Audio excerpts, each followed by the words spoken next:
So I've been using the much maligned Apple Studio Display for just under 2 months now, but do I still think it's worth it? The Studio Display will rarely cause an ambivalent reaction. You'll either love it or you'll hate it. It's the Marmite of displays, think of it that way. In its favour are the aesthetics, Apple engineering, and it's stunning to look at, but going against it is a hefty price tag for what is basically quite old technology. The last affordable display from Apple was the Thunderbolt display, but that was discontinued back in 2016. And since then, the only display that Apple have sold has been the Pro XDR, which, as we know, is around about £6,000. So this Studio Display clearly filled a hole in their range. Now, I've come from using a 2015 5K iMac for the last 5 or 6 years. And really, the transition should have been seamless. I should barely have noticed the change. Everyone said it's just a 5K iMac display that we're buying.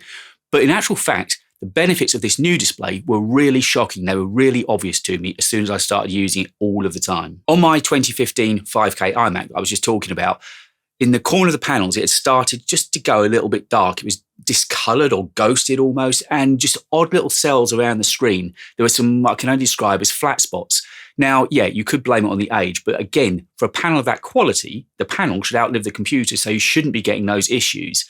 But when I look at the new Studio Display, it's as near flawless as I've seen in any display. It is gorgeous all over. It's even, certainly no flat spots, and the colour is so vibrant. And whilst Apple don't claim that this is colour perfect, to my eye, and I've got a reasonably trained eye with my background, it's as near damn perfect as you'd wish to find. It is beautiful. It's got deep, rich colours across the entire screen, and it looks like it's a return to glory for Apple and monitors. So, of course, there is an elephant in the room, and we better deal with that straight away, and it is the webcam. I'm sure you've heard many reports about the quality of the webcam, and to be honest, on a display costing £1,500, it is woeful. It is disgraceful. They should never have put it in there. There's plenty of space in the enclosure of this Studio Display for them to have chosen to use any webcam that they wanted, but they seem to have gone for a fairly cheap fixture. It just doesn't make any sense. Now, of course, they became aware very quickly after release that there was an issue with the webcam, and they kept promising, don't worry, we'll roll out some firmware updates and everything will be sorted. Well, since I've owned this display, I've had 2 firmware updates, and it's made very little difference. If I'm honest, it's made a little bit of a difference to center stage. The general framing is a little bit better, and the color, whilst not good, it's slightly less orange is about all I can say about it. It's not usable, not if you want to use a professional looking webcam.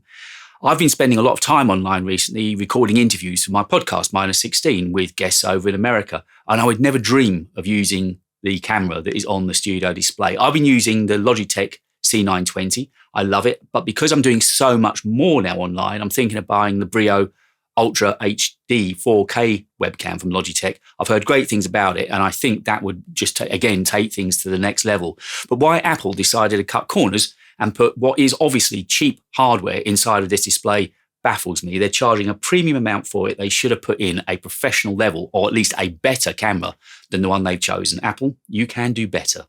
Some would have you believe that there are equivalent monitors out there from Samsung, Dell and Huawei. Whilst I haven't compared it to those, I did take this monitor and compare it up against the LG Ultrafine 5K. And to be honest, they were very close. I did slightly prefer the colour on here, but what the LG Ultrafine did have going for it was an anti-reflective glass, which made it very usable in any circumstances. Now, we were in a fairly bright office that day, and although there was no direct sunlight, the lack of reflections on the LG Ultrafine, and I think that coating came as standard on it, was impressive. But there's not much to choose between the Ultrafine and the Studio monitor, but one thing they have got in common is you can't get either of them. The LG Ultrafine, as far as I'm aware, is discontinued.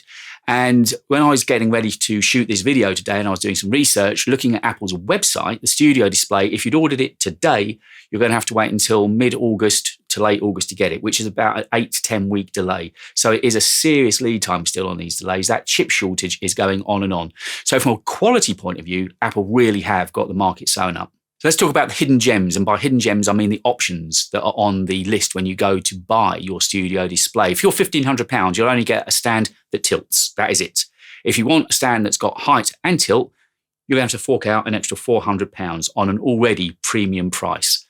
And the nano-textured anti-reflective glass that I mentioned that was so effective on the LG Ultrafine, that's another £250. So with every box ticked, this monitor would cost £2,150.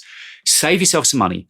What I would suggest you do, and what I wish I had done, is go for the Visa mount, because that is still at the standard price of £1,500. And then you're free just to go and buy any desk Visa mount that you want. And suddenly you have got the height and tilt adjustability that I think you're going to want. One thing that's not an option on the studio display at the moment, at least, is ProMotion.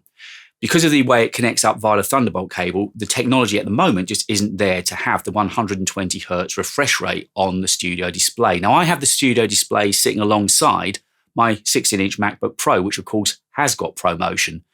And ProMotion is one of those weird things. Until you've used it and you felt the experience, you don't realize how much you're going to miss it.